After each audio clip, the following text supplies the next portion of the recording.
Well, I think it's a common consensus that it's never a good sign when you're dealing with a compression tester.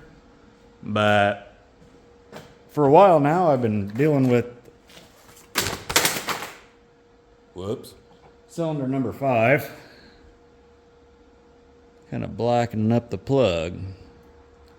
Everything else seems fine, but still runs fairly decent, but we know we've got an issue somewhere. So we're gonna test that cylinder. Mine fucking took a shit, so see what we can figure out.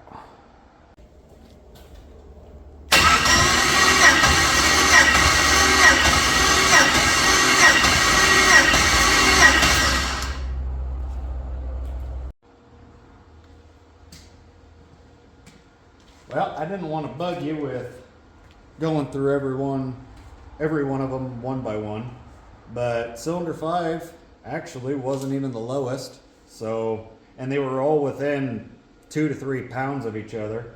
Granted, the overall compression, they were low. The motor hasn't been ran in a while and no engine temp, so that don't concern me.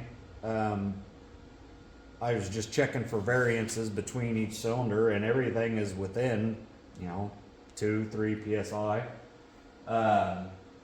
Backstory on it is I lost the valve seal on that cylinder on the intake valve, and it would foul within a mile or 2 of driving it. So I changed the valve seal, and it's progressively gotten better to where it's now just like a soot coating over it. It ain't wet like it was, and it's progressively been getting better and better.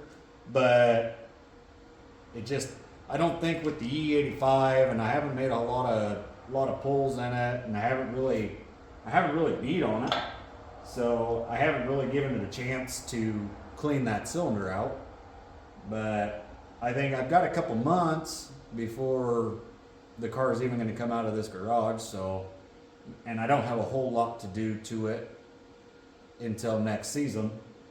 So I'm going to pull the intake off, pull that head off, give it a little bit more of a in-depth look. I might have to reseat the valves. It looked like the intake valve, I bore scoped it, and it looked like it might have some like cooked on oil on that intake valve, which I don't know.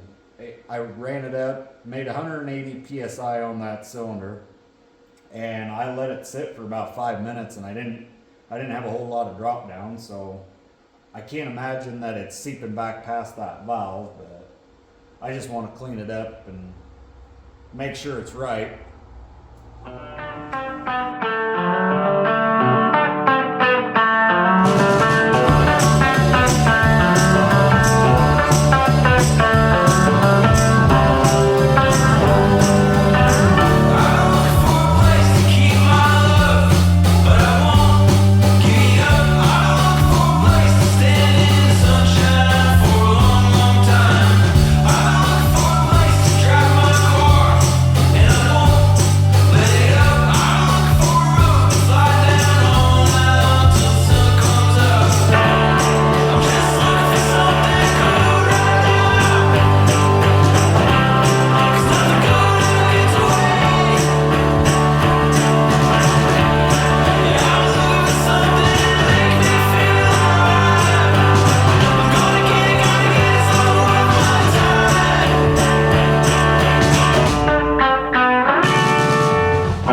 So I definitely got distracted. My boys came out and were wanting to play and stuff. But I don't see anything that trips my trigger there. And then on the bottom side of the head, that valve there, that exhaust valve, was just coated in soot. So I kind of scraped it all off and was looking. And the intake valve has a little bit of a slick oil base on it. And none of the others do. So I think what I'm going to do is pop the valve spring out and double check the seating of the valve on that intake. And if it looks real bad, like maybe there's a bunch of crap not sealing right, maybe letting oil pass through, I'm thinking about maybe just re-grinding it to the head and maybe sending it, or possibly sending it somewhere and having it checked to make sure the head's fine. But that's where I've got to tonight. I don't know if I'm going to make this into just one video or just hold on to the footage until I put it back together or not. So I'm not ending the video off right there, but I haven't been filming anything. Got the alternator all back on it, coolant hose back on, head's back on, exhaust is back on. But I can't leave well enough alone, and I decided to switch intakes from this Amazon sheet metal one to one of the Aces low ram.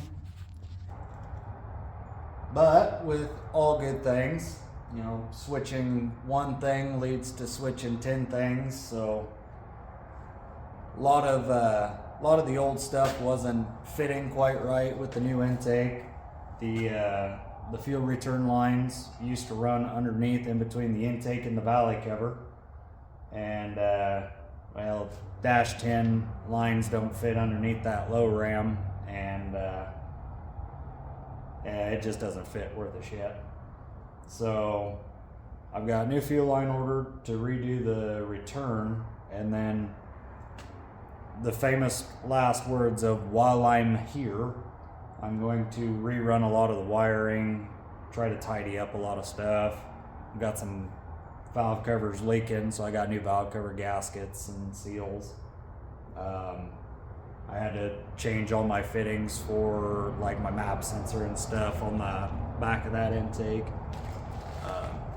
So there's a little more of a process than I would have imagined, but hey, it's what it's all about, I suppose. So I've got the intake on, the feed lines reran. I'm still waiting on the fuel line to redo the returns, but I think the way the wiring turned out, being tucked in, really worked nice. I'm gonna work on cleaning up the firewall, and I've got to redo my charge pipe from the intercooler. The snout of this Aces is a little bit off, but I think I'm gonna end it off there. The rest of it's pretty boring, just kind of making it run again. So the next video is gonna be me blowing the back end apart and redoing some things on it. So have a good one, guys. Thank you again. Don't suck, and have a great day.